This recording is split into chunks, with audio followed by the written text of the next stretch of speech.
Steve. All right, here we go. Hey, Young, what's going on, people? Welcome back to the Real Steeze Web Show. I'm your host, Dante, but you already knew that by now, man. You already know what it is. It's episode 2. I ain't even gonna talk your heads off. We're gonna jump straight into it, because I got a lot to discuss, all right? Now, we're gonna start off from the rip. My man sent this joint into the group chat. Oh, no, that's not what happened. All right, so from the rip, my man tagged me in this post on the gram. And it was like, yo, bro, can we get like 90 seconds on this? Like, can we get the real Steeze on this? And it was a clip of Loni Love from that show, The View, or The Real, something like that.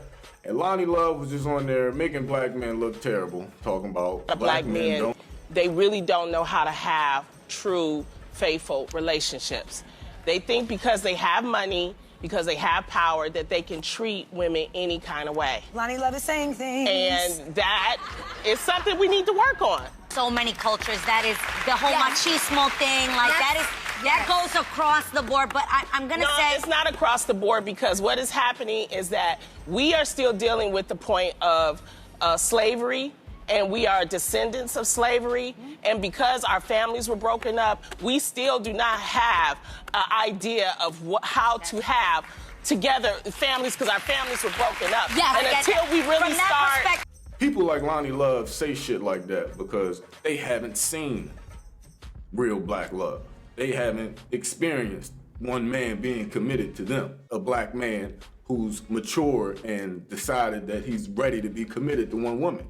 The thing about it is, that shit exists. It's not like that's some myth, so that it's even super rare. It's actually rather common. It's just, you won't see that black love. You won't see a black man be in a committed relationship in mainstream media, because the black love that mainstream America highlights is all this damn real love and basketball, hip-hop, housewife shit. Like, it's all this Hollywood fabricated drama on purpose as representation of black love and black men and how they commit. And it's these goofy ass, ignorant ass D-list rappers, these washed up ass celebrities on there with these terrible communication skills. It's just, those shows be blowing my shit. You should see me watch an episode of Love and Hip Hop. Boy, like, it's just terrible. It's just terrible. And that is the representation that they constantly bestow on you, that this is how black men are when it comes to love. This is what you're gonna get, especially if you a heavy ratchet TV consumer like that. But that's just not real life. That's not real life. Men who have matured and decided to commit exist all over the world, and they're in thriving relationships, doing great with their wives and their families. And that's just because that's not highlighted, and that's not what you see, and that's not what you've experienced, doesn't mean that it doesn't exist. And when you say shit on a national platform as a black woman, like black men don't know how to do that shit, you just further perpetuate the negative stereotypes that they already got floating around about us. We already got it hard enough. We gotta watch how we talk about each other. It just makes it harder for black men who really do commit. You know, looking for someone to commit to. You just make it that much harder for black men who are on that type time. You know what I'm saying? So that's all. Just gotta be conscious about how we talk about each other. We gotta watch how we talk about different groups of black people, because we are all black people. So Loni Love, you could have worded that a little bit better, you know? And black men do know how to commit. Stop playing with us. And the black men out there that's saying they don't know how to commit or choosing not to, you need to grow the fuck up. All right? Moving on. That's some more news. What's going on, everybody? Thank you for joining me. I'm gonna give a shout out to all 3 of y'all on the Instagram Live. Moving on. Now, I don't know how true this is, but Boosie caught George Zimmerman lacking at Walmart. They say this man ran down on him with the 40, and he was in line, and... Oh, hold on, Hold on. I'm getting something. We interrupt this rumor to bring you a brief message from Lil Boosie. A service announcement from Boosie. I never seen George in my life, but on TV. This is a lie. Leave me alone. George don't know me. Talking about I did something to him in Walmart. That is a lie. But since we talking about Walmart, my noodles dropping Walmart Friday. Let's talk the truth. Leave me alone. I need some time by myself. My noodles dropping Walmart Friday. The best noodles you ever tasted in the world. Bye. Okay, so apparently the only thing that little Boosie has going on at Walmart is his new noodles that's about to drop. All right, best noodles you ever tasted in the world, according to little Boosie. All right, but nah, I did that. I spoke on this to speak on that's how quick rumors get circulated, because people do not fact check, especially on social media. You know what I'm saying? Like, somebody was bored as shit at the My Mixtapes platform. They got 800,000 followers. Someone over there got super bored and decided to fabricate an entire altercation between Lil Boosie and George Zimmerman. They put that out there, someone else shared it, someone else shared it. Next thing you know, 5,000 people done shared it without even Googling or researching or fact checking it. And if you see 5,000 people talking about some shit, the natural assumption is that, oh, this is really going down. But like, no, that's how quick and how, you know what I'm saying, that's how careless rumors and false information just get circulated. People be believing the first thing that they see. No funny, bro. People be believing the first thing that they see. As soon as they see it on the timeline, they take it as truth. Like, oh shit, let me show somebody else. Like, no, when you see that shit, you need to be like, oh shit, is this true? Let me Google this shit. Like, niggas need to like reconstruct how we share information, because I was hyping shit. I thought Boosie caught Zimmerman lacking at the Walmart. I was about to get on here and talk some crazy shit, but you know what I'm saying, they got me. You know what I'm saying, they get you. You gotta fact check. You know what I'm saying, they got Boosie put that video out, but sometimes people don't always clear it up. You are responsible for the information that you share, always. If you tell me some shit and I get hype about it and I go find out it's not real, I'm gonna have to let you know. I'm gonna have to tell you about yourself. I'm gonna be upset with you, all right? You gonna owe me $1 or something, all right? Not sure what the repercussions is gonna be, but I'm gonna feel some type of way. All right, moving on. Now, I was gonna do this whole piece about how one of the lawyers who used to work with Dr. Martin Luther King's family put out this book, and in 2016, he released this information about how Dr. Martin Luther King really got killed. So like I said, I spoke to Dr. Pepper earlier today. Here's what he had to say about the way Dr. Martin Luther King was actually killed. Wow. He wasn't killed from the bullet that hit him on the balcony.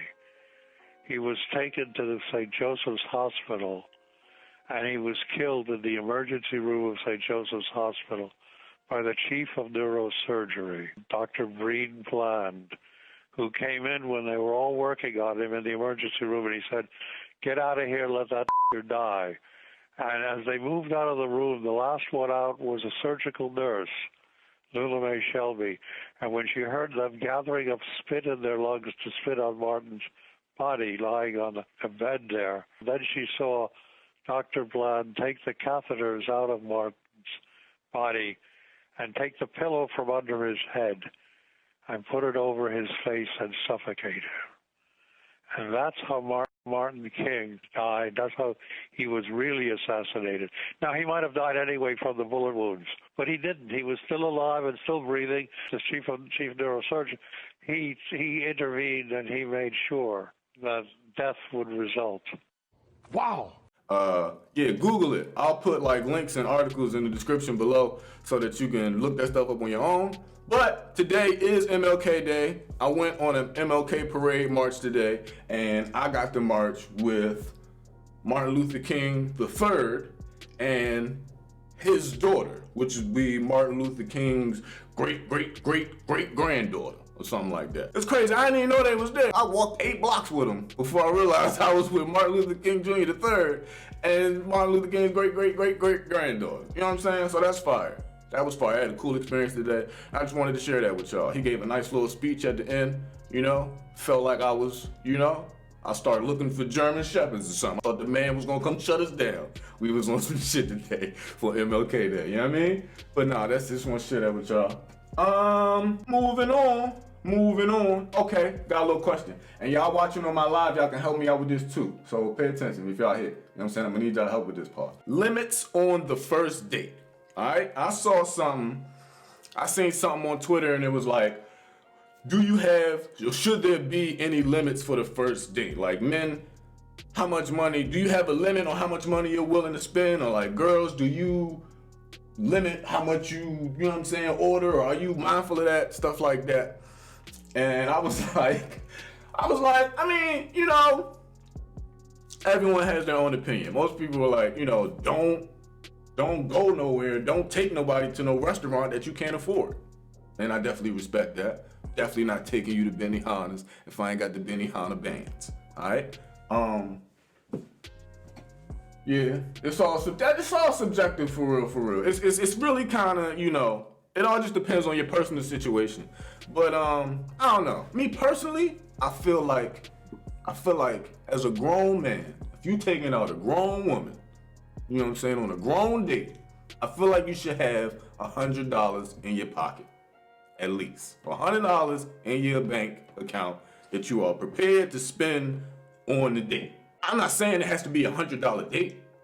I just think if you're a grown man taking out a grown woman, you should be prepared to, you know what I'm saying, get that bill and it'd be like 85, 90, but you brought $100. So you ain't even got to sweat. Cause I'm a flex. So I'm gonna tell you get whatever you want and just pray that the bill come back under $100. Let me tell y'all what they shared with me on my live. Maisha say, be mindful and considerate on the first date. But if I see something that I want that is expensive, I'ma get it and at least offer to split the bill. That's how, there you go. There you go. That's why I say it all depends on who you with and how they is up here, right? You know what I'm saying? Because some ladies don't mind splitting the bill. Some ladies won't look at you like, damn nigga, you not gonna pay for the first date? Or some niggas be like, I did buy that big ass steak. Let me, you know what I'm saying? So that's you know what I'm saying?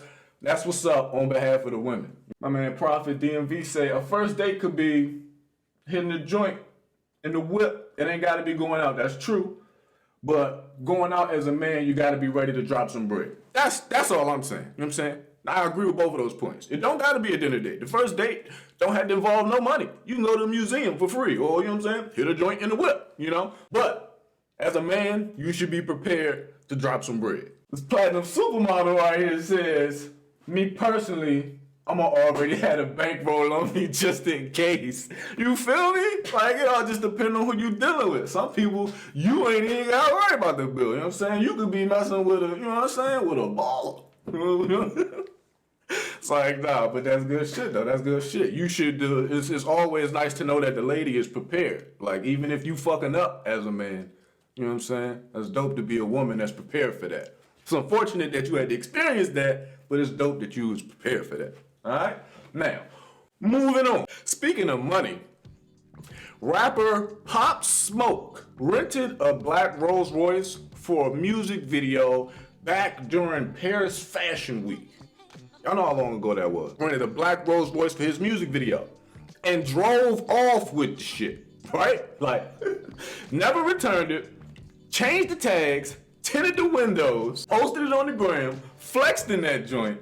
And of course, I don't know why people don't realize this, but after you flex your illegal shit, that's how the feds found out. So after that happened, the feds found out, traced the car, found it at his mama house, and arrested the rapper for transporting a stolen vehicle. This nigga stole the Rolls Royce from the video shoot and took it all the way back to the hood and smacked that joint out. But get this, his mama had to put her house up for collateral to bail him out. His bond is $250,000 and he is currently facing 10 years Fed time. You know, real things behind all that is these rappers ain't got money like how they be saying they got that money in them songs when they be talking about that money that they got. That shit is embarrassing. It's embarrassing. You this big flexing rapper and your mama got to put her house up to bail you out because you stole a Rolls Royce. $375,000 Rolls Royce. They not playing with you. I wouldn't have played with you. I'd have pulled up at your mama's house and got my car back too. What you talking about? Y'all gotta do better up there in New York, man. Between 6ix9ine and Pop Smoke, New York is down by like 30 right now, all right? Get it together. It's cool though. I know Bobby Shmurda gonna come home real soon and drop 30 in the first half. So that's gonna put y'all right back at even. But y'all got to get it together up there, all right? Shit. That's all. Moving on. I ain't done this in a while. A little segment of the show that's called... That's irritating. The shit be irritating. Shit really be irritating. You know what I don't like? I don't like when people be taking pictures on the gram and they put their tongue out and your tongue all white and shit. Brush, you know you're supposed to brush your tongue in the morning, right? Everybody know that, right? Tongue be white as shit. Like, what are you doing? What are you doing? Why are you not brushing your tongue in the morning? You know what I'm saying? Brush your tongue in the morning, okay? I'm trying to see that shit. Hot mouth fast. What else sound like? You know what I like? I like when the ladies be trying to be all cute and do them little videos when they like walking away from the camera or walking towards the camera, like you just, like somebody was recording and it just caught you at a cameo, like you didn't tell someone to record you. It's really cheesy, all right? Just cut it out. And then the video always start off, you can still hear the friend in the beginning talking about, okay, go ahead, it's recording. And then you looking dumb as shit in the camera waiting for it to start, and then you start walking and shit. What was crazy is you can trim that part of the video out. If you're gonna go through all the lengths to tell your friend, hey, record me walking 3-4 steps that way, I'm gonna put it in slow motion and shit. If you got that much in you to do that, you need to also care about the video enough to be like, well, let me cut out this part where she say, okay, it's recording, and I'm looking her in her face, looking stupid. She's like, I don't know. I just want to speak on that because we gotta cut that out. All right? Shit. Moving on. All right? And we on the last joint of the day. This is the last topic. About to close it off right here, but it's a good topic. It's a deep topic. All right? For those of us who live in cities and shit, with state governments and shit, here we go. All right? Because there's a very common dialogue of the city gives the white people whatever they want. The city just caters to the white people. You know, and I used to agree. As a citizen of the city, of general observation, I used to agree. But then I started working for the city. And then I was able to see how the city works for the people. Because there is no government without the people. No one in government has a job without a community or people to govern. And one thing that I know to be true is that the city works for the people who show up and voice their concerns in their monthly annual community meetings. Every neighborhood in your city, generally speaking, other cities may vary, but every neighborhood in your city has a commission, is a commission for your neighborhood, and they have a meeting every month. Like it's on the third Wednesday of every month at this rec center or at this school. Do you know who shows up to those monthly meetings every month on the third Wednesday and voices their concerns? White women, white men, old black women. Okay? You know who has the most to say about the changes and the most complaints to make about what they don't like and what's happening in their neighborhoods and their cities?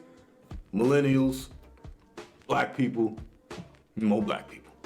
All right? I'm not trying to make this a race thing, but what I'm saying is, and I just feel like if half of us who get on Twitter and complain about what we don't like about in our city were actually in our community meetings every month, making those complaints, voicing those concerns, making our voices heard, you would stop some shit. You would start some shit. You would stop and start shit. Your power would begin to exercise. A lot of us just voice our concerns on social media, and you don't realize that they stay right there. You voicing your concern on social media that don't do nothing but it just stays on social media. You gotta go to a community meeting, you gotta find out who your commissioner is, who your council member is, you gotta pull up to a council meeting, you gotta walk up in the mayor's office, you gotta do something. You gotta take some action. You can't just be tweeting about shit all day, all right? Because that's definitely not gonna get nothing done. All right, so I just wanted to share that with y'all. This is a different perspective to look at. It's not the city is giving the white people what they want. The city is giving the people who come to those meetings and voice their concerns what they want. And the only people coming to those meetings voicing their concerns are the new people who just coming to DC and trying to figure it out, and they know to go to these different monthly meetings and all that stuff. But we don't know. And some of us do know, but we don't care. My whole kill is, don't complain. All right? That's it. That's all I'm saying. If you complain, that means you care enough and you need to have your ass in a meeting every month voicing your concerns about your neighborhood and your community and your city. If you don't care, don't complain. Period. But if you're passionate enough about the changes taking place in your city and you actually want to be heard by commissioners and council members and representatives and actually do something about your concern, get your black ass up and find out where your monthly meeting is located, which day of the month it's held on, and attend it. All right? And when Sally stand up and say, I think we need a new Whole Foods, you and the whole gang need to stand up like, hold on now, Sally. Just chill out. That ain't really what we feeling in the hood over here. Like, you a part of the neighborhood. Your voice matters just as much as someone who just moved in there 3 months ago. But if the only person coming to those meetings is someone just moved in 3 months ago, guess who's getting what they want? The person who just moved there 3 months ago. So that's all I want to share with y'all. Just a little bit of game, man. You know what I'm saying? A little bit of politics and all that. You know what I'm saying? Yeah, appreciate y'all for rocking with me. As long as y'all been rocking with me, this is episode 2. We're gonna go ahead and bring this to a close. We covered a lot. I'm gonna be all over your timeline for the next 2 weeks till it's time to record episode 3. But other than that, this has been episode 2 of season 4. It's the Real Steeze Web Show. I'm your host, Dante, man, and we out. Fuck they talking about, Nina?